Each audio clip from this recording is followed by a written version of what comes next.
So Efrat, join us on stage. Take all the time you need.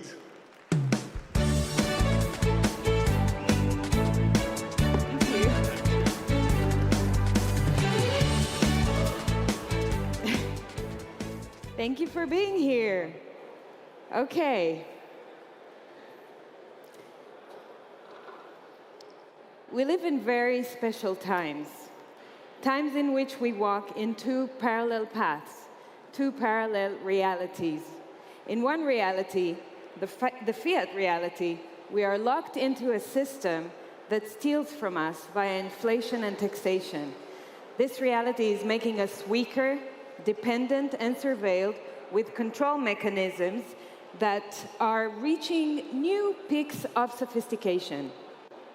In the other reality, the Bitcoin reality, we are working day and night to build something new. We educate, develop, invest, and put our money where our mouth is. We minimize our dependency on the state and its institutions while practicing sovereignty and responsibility. Most of humanity is walking in the fiat path and is destined to convert to the CBDC path, which I call fiat on steroids. Central bank digital currencies, CBDC, ties the financial freedom of citizens to the government and the banking establishment even further. Take everything that's bad about fiat and add onto it surveillance, more control, more censorship, and enforcement capabilities. A modern prison? Indeed, CBDC is the ultimate prototype of a prison without physical chains. Whether they choose it or not, those on the fiat standard will be migrated to CBDC. But those who have taken the orange pill will join the orange path. But since most of us still live in a fiat standard reality, it's our duty to be aware of where this is going and spread the word as opting out and joining the orange path is the best solution. This is from the new campaign for CBDC in the EU. Notice the positivity. Imagine a digital single payment solution that could be used for any kind of payment throughout the euro area. Guess what? It could become a reality. A digital euro. Easy, safe, fast, reliable. Digital money from the European Central Bank at your fingertips whenever you need it. Great, right? Most of society prefers to swallow the convenient, comforting lies rather than check the facts and accept the unpleasant truth. Some say we're heading towards this CBDC future, and others say that it will fail and it won't happen, they won't succeed. I wish I had a crystal ball, but all I have is this presentation and some articles that I write. And by the end of this presentation, I hope you'll be the judge and decide for yourself if CBDC reality is going to happen or not. In the time we have, I'll take you through some countries that I think you should pay attention to if you're interested in this trajectory.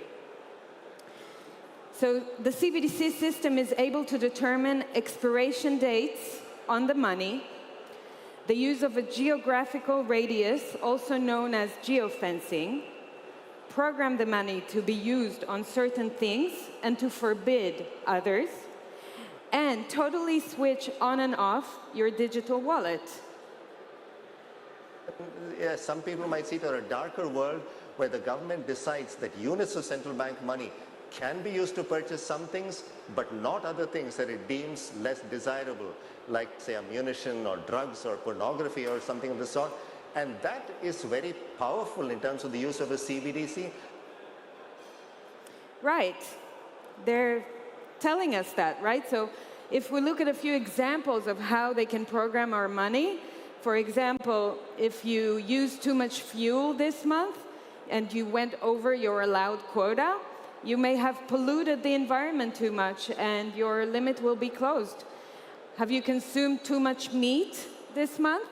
Your allowed quota may be limited and you won't be able to buy any more meat. If you protest against the government, God forbid, or share content that is critical of the establishment, you may have your access to your bank account or money completely switched off, like we have seen in the last few years in Canada and Hong Kong, for example.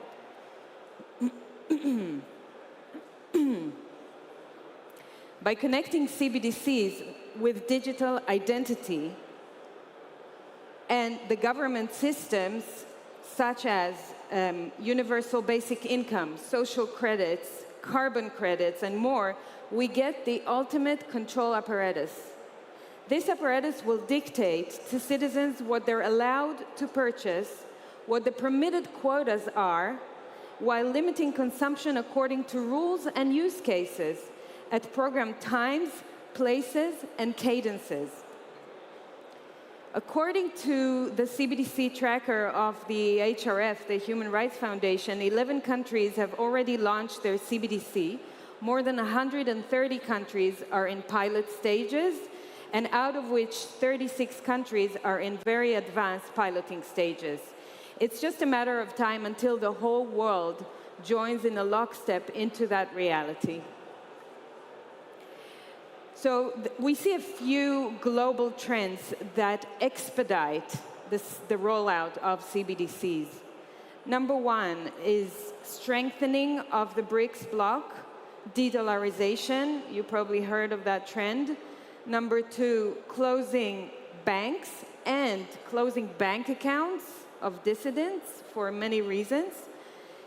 Three, reducing cash and privacy. Four, governments want to hold on to their money monopoly with CBDC, and for them, crypto and Bitcoin are a threat.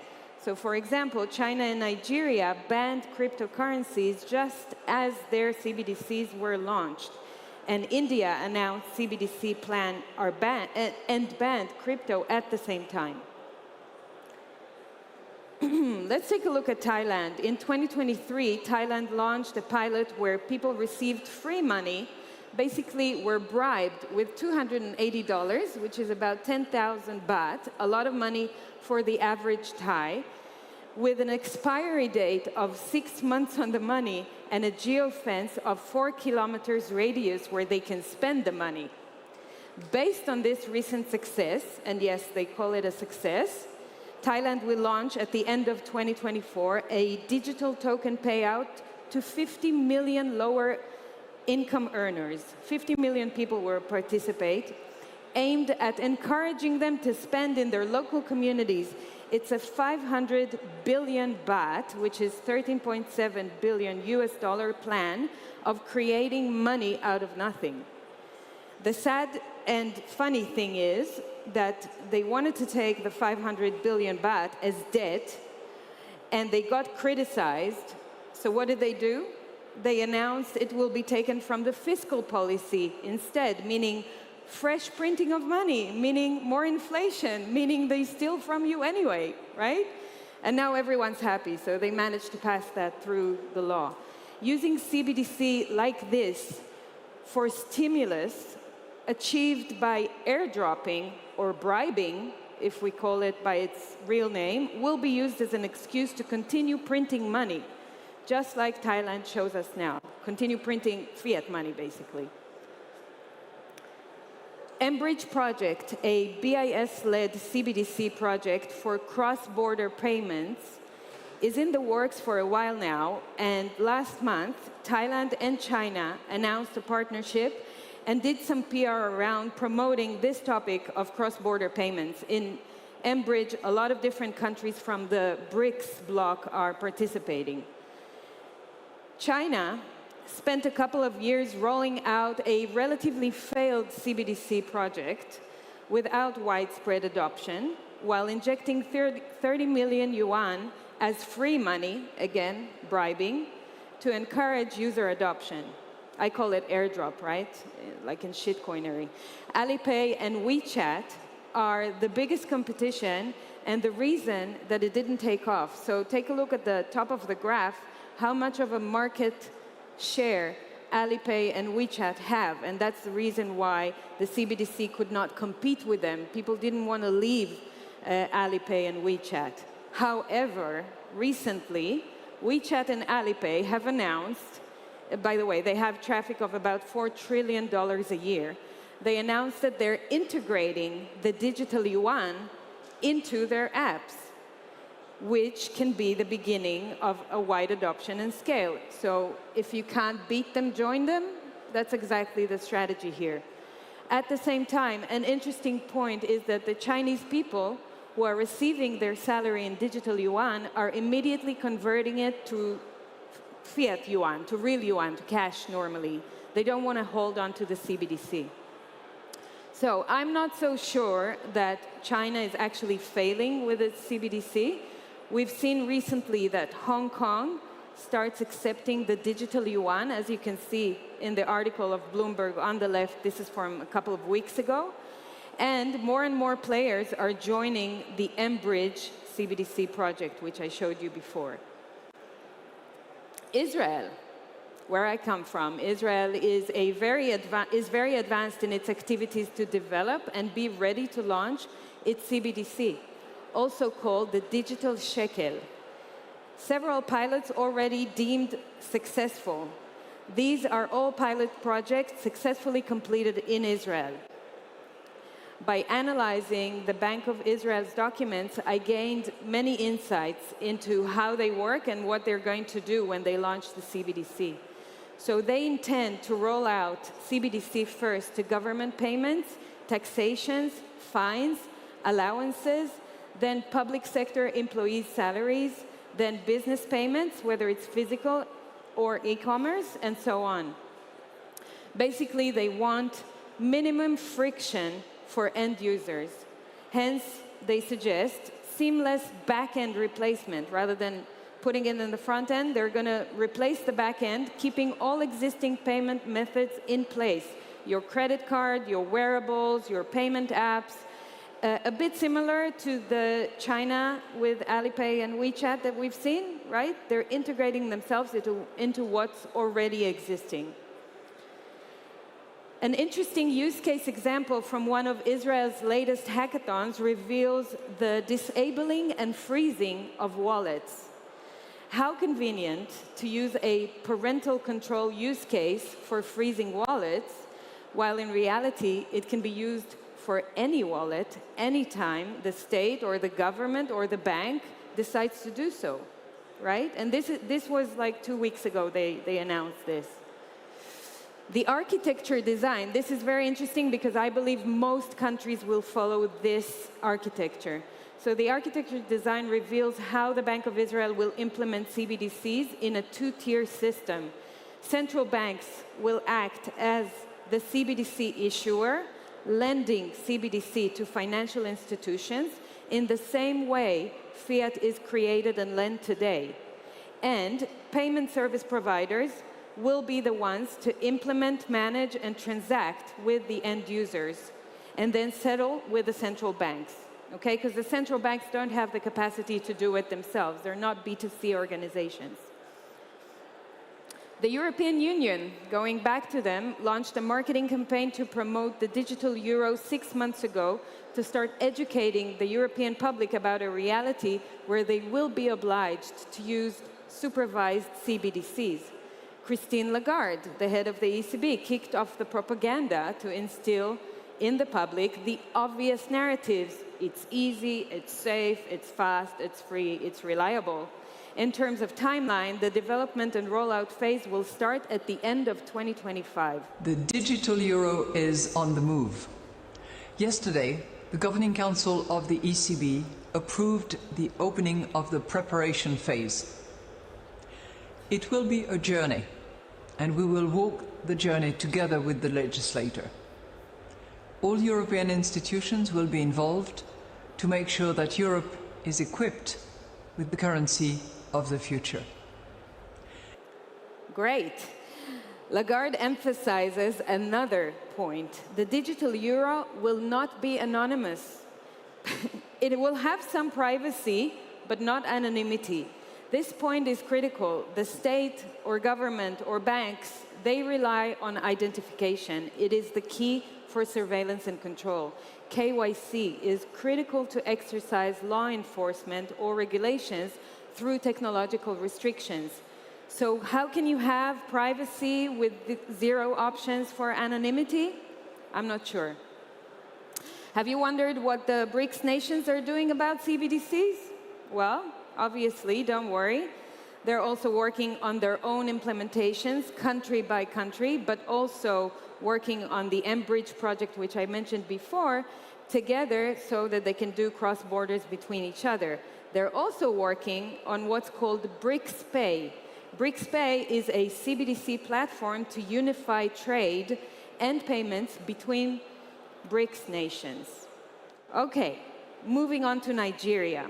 The first African nation to launch a CBDC, the e-Naira has been around for 3 years, and it didn't exactly succeed. The citizens took to the streets to protest those changes in cash and resented the introduction of an unneeded digital solution while demanding the return of cash.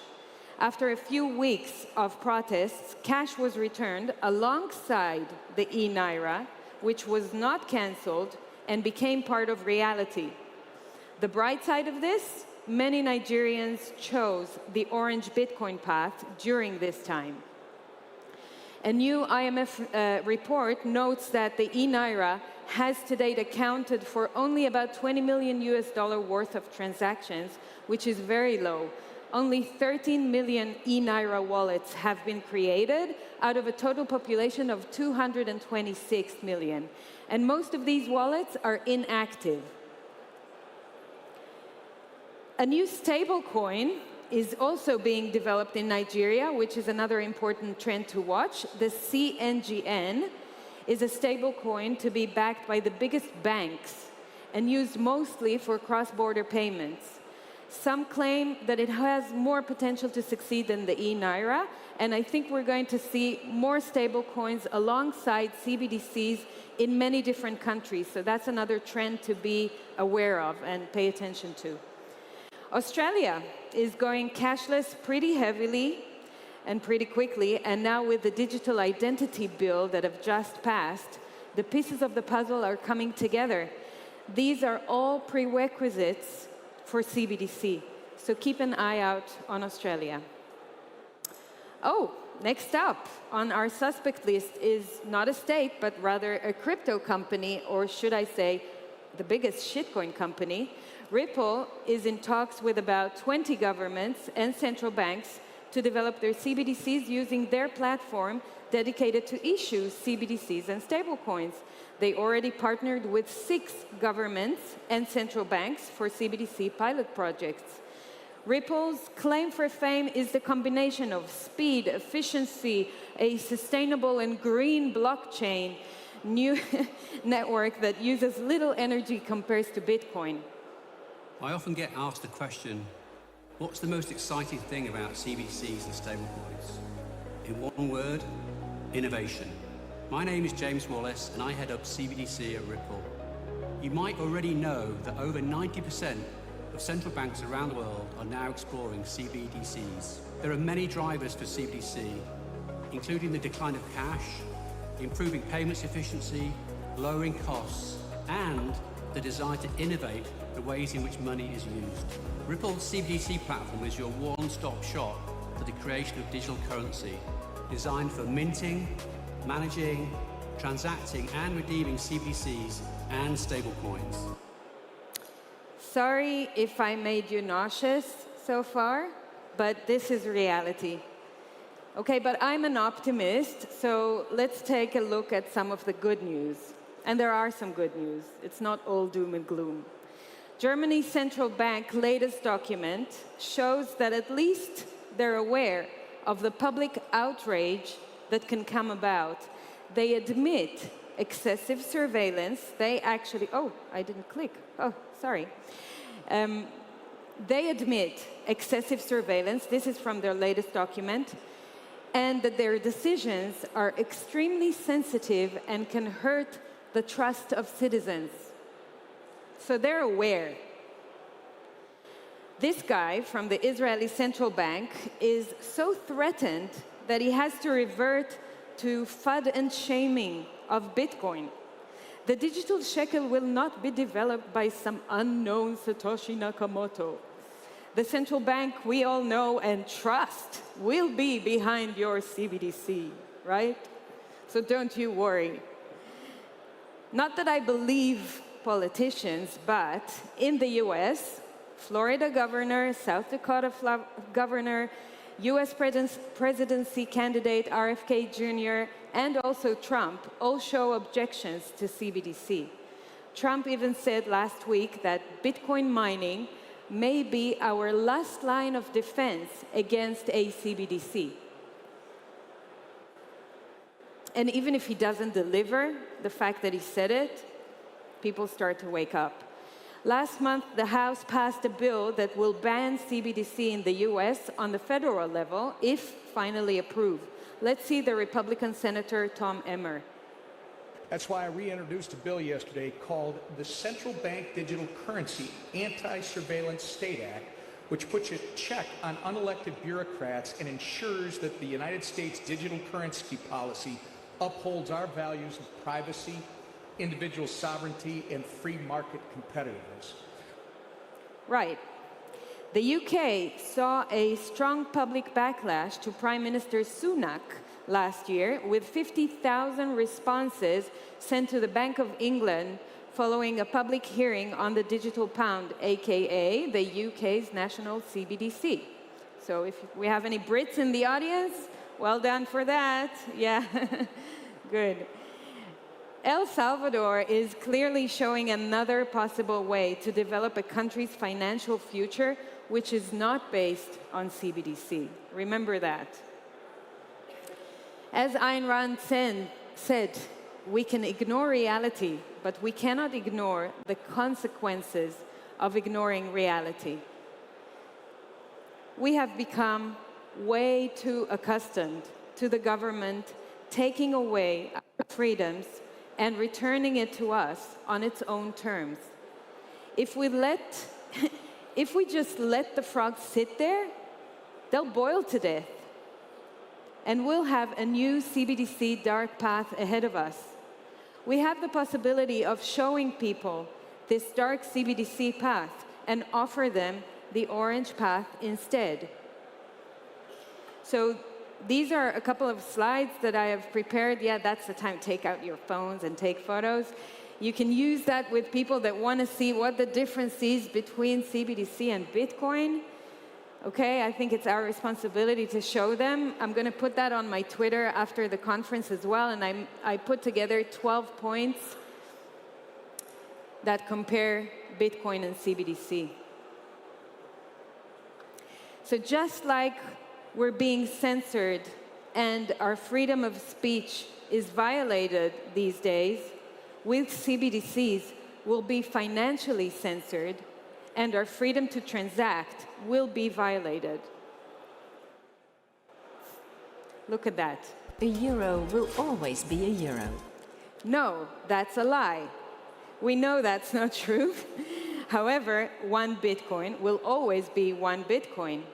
So, we either surrender to this dark, crazy CBDC reality, or we jump over to the new orange path and offer those who choose to join an option to do so.